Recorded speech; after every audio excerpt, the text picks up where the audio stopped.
மத்திய அரசுக்கு இணையான ஊதியத்தை வழங்கிய ஒரே முதல்வர் நம் தமிழக முதல்வர், முன்னாள் முதல்வர் முத்தமிழறிஞர் டாக்டர் கலைஞர். அப்போல்லாம் வாத்தியார்களுக்கு பொண்ணு கூட கொடுக்க மாட்டாங்க. விருது வழங்கும் விழாவில் ஒரு பேட்சுக்காக வரிசையில் நின்றுட்டு இருந்திருக்கேன் பல தடவை. நான் அந்த பேட்சை கொடுக்காம துரத்தி விட்டுருவாங்க. சிவா போதும் போயா, உங்கள் ஸ்கூலுக்கே 5 பேட்ச் கொடுத்தாச்சே போங்க அப்படின்ட்டு. அதனால் பேட்ச் கிடைக்காம இது மாதிரி ஓரத்தில் நின்று இந்த நிகழ்ச்சியை பார்த்தவன் தான் நான்லாம் வாத்தியாராக இருந்தப்போ டிஓ இன்ஸ்பெக்ஷன் நடக்கும். அந்த இன்ஸ்பெக்ஷனுக்கு ஒரே நேரத்தில் 25 காம்போசிஷனையும் ஒரே நாளில் நடத்தி எனக்கு கொடுக்கப்பட்ட நேரம் 10 நிமிஷம் தான். இப்போயே 5 நிமிஷம் ஆயிடுச்சு. அதனால் 5 நிமிஷம் தான் கொடுத்ததா, முதல்ல 10 நிமிஷம்னு சொன்னார் கல்வி அமைச்சர். அதனால் இன்னும் ஒரு 2 நிமிஷத்தில் முடிச்சிடுறேன். ஒரு முறை முத்தமிழறிஞர் டாக்டர் கலைஞர் அவர்தான் நமது ஆசிரிய பெருமக்களின் கௌரவத்தை சாதாரண மக்களிடமிருந்து ஒரு படி உயர்த்தி மத்திய அரசுக்கு இணையான ஊதியத்தை வழங்கிய ஒரே முதல்வர் நம் தமிழக முதல்வர், முன்னாள் முதல்வர் முத்தமிழறிஞர் டாக்டர் கலைஞர். அப்போல்லாம் வாத்தியார்களுக்கு பொண்ணு கூட கொடுக்க மாட்டாங்க. தலைவர் அந்த மத்திய அரசுக்கு இணையான ஊதியத்தை வழங்கிய பின் தான் ஆசிரியர்களுடைய கௌரவம் ஒரு படி மேலே உயர்ந்தது. அந்த கலைஞரிடம் ஒரு முறை ஆசிரியர் சங்கங்களின் பிரதிநிதிகள்லாம் போய் ஒரு கோரிக்கையை வச்சாங்க. அப்போ தலைவர் சொன்னார், எங்கள் கோரிக்கையை நீங்கள் நிறைவேற்றுவீங்களா தலைவரேன்னு அந்த சங்கத்தின் தலைவர் கேட்டார். அப்போ தலைவர் சொன்னார், நான் கோரிக்கை நிறைவேற்ற தயாராக இருக்கிறேன் அப்படின்னா அந்த சங்க தலைவர், அழுகிற பிள்ளைக்கு பால் கொடுக்க வேணாமா தலைவரே, தாய் மாதிரி உங்களை நினச்சி வந்திருக்கோம் அப்படின்னோடனே தலைவர் அதுக்கு ஒரு பதில் சொன்னார், அழுகிற பிள்ளைக்கு பால் கொடுக்கும் தாய் தான் நான். ஆனால் சில நேரத்தில் அழுகிற பிள்ளைக்கு கூட தாயால் பால் கொடுக்க முடியாது. அந்த தாய்க்கு காய்ச்சல் இருந்தால் அந்த காய்ச்சலான தாய் அழுகிற குழந்தைக்கு பால் தர முடியாது. அதனால் காய்ச்சல் நின்ற பின் இந்த குழந்தைக்கு நான் பால் தருகிறேன்னு அவர்கள் கோரிக்கையை நான் எப்போது நிறைவேற்றுவேன் என்பதை ரொம்ப அழகாக சொல்லி, இப்பொழுது தாய்க்கு டெங்கு ஃபீவர் வந்திருப்பதால் பல ஆண்டுகள் கூட அந்த தாயினுடைய உடல்நலம் குறைந்திருக்கும்.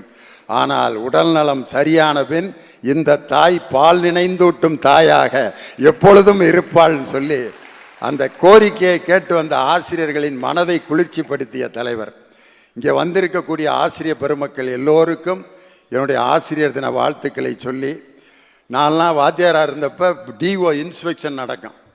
அந்த இன்ஸ்பெக்ஷனுக்கு ஒரே நேரத்தில் 25 காம்போசிஷனையும் ஒரே நாளில் நடத்தி, ஜனவரியில் இன்ஸ்பெக்ஷன் நடந்தால் 20 பாடத்துக்கும் ஒரே நேரத்தில் இது நோட்ஸ் ஆஃப் லெசன் எழுதி சார்ட்டெல்லாம் வரைஞ்சி எல்லா இடத்துலையும் மாட்டியிருப்போம். அப்போ திண்டுக்கல்லில் சிஓவா மணி அப்படின்னு ஒரு அதிகாரி இருந்தார். அப்போ என் கிளாஸுக்கு அவர் வந்திருந்தார். வந்து சார்ட்டெல்லாம் பார்த்துட்டு, ஆக்டிவ் வாய்ஸ் பேசிவ் வாய்ஸ் நடத்தியா அப்படின்னார். நான் ஒன்று நடத்தினேன், Rama ate mango active voice, the mango was eaten by Rama அப்படின்னு சொன்னேன். அவர் அதை கவனிக்கவே இல்லை. 2 காம்போசிஷன் நோட்டில் கையெழுத்து போட்டு எந்திரிச்சு போயிட்டார். இப்படி ஒரு டிஓ இன்ஸ்பெக்ஷன் என்பது ஒரு சடங்காக நடந்து கொண்டிருந்த நேரத்தில் இப்பொழுது அதிகாரிகளும் ஆசிரியர்களும் நண்பர்களாக பழகுகின்ற அளவிற்கு கல்வித்துறை இன்று சமத்துவம் நிறைந்த ஒரு துறையாக இன்று செயலாற்றி கொண்டிருக்கிறது. அப்படிப்பட்ட ஒரு நல்ல ஒரு ஆசிரியராக இருப்பதில் தான் நான் மிகவும் மகிழ்ச்சி அடைகிறேன். பட்டிமன்ற நடுவர், பாடநூல் கழக தலைவர், கலைமாமணி, நகைச்சுவை தென்றல், இந்த எந்த பட்டங்களும் எனக்கு சிறப்பு தருவதில்லை. 33 ஆண்டுகள் ஒரு பள்ளியின் ஆசிரியராக இருந்தேன் என்பது தான் எனக்கு ஒரு மிகப்பெரிய சிறப்பு. காரணம், ஒரு ஆசிரியராக இருந்த என்னை இது மாதிரி ஒரு விருது வழங்கும் விழாவில் ஒரு பேட்சுக்காக வரிசையில் நின்றுட்டு இருந்திருக்கேன் பல தடவை. நான் அந்த பேட்சை கொடுக்காம துரத்தி விட்டுருவாங்க. சிவா போதும் போயா, உங்கள் ஸ்கூலுக்கே 5 பேட்ச் கொடுத்தாச்சே போங்க அப்படின்ட்டு. அதனால் பேட்ச் கிடைக்காம இது மாதிரி ஓரத்தில் நின்று இந்த நிகழ்ச்சியை பார்த்தவன் தான் நான்.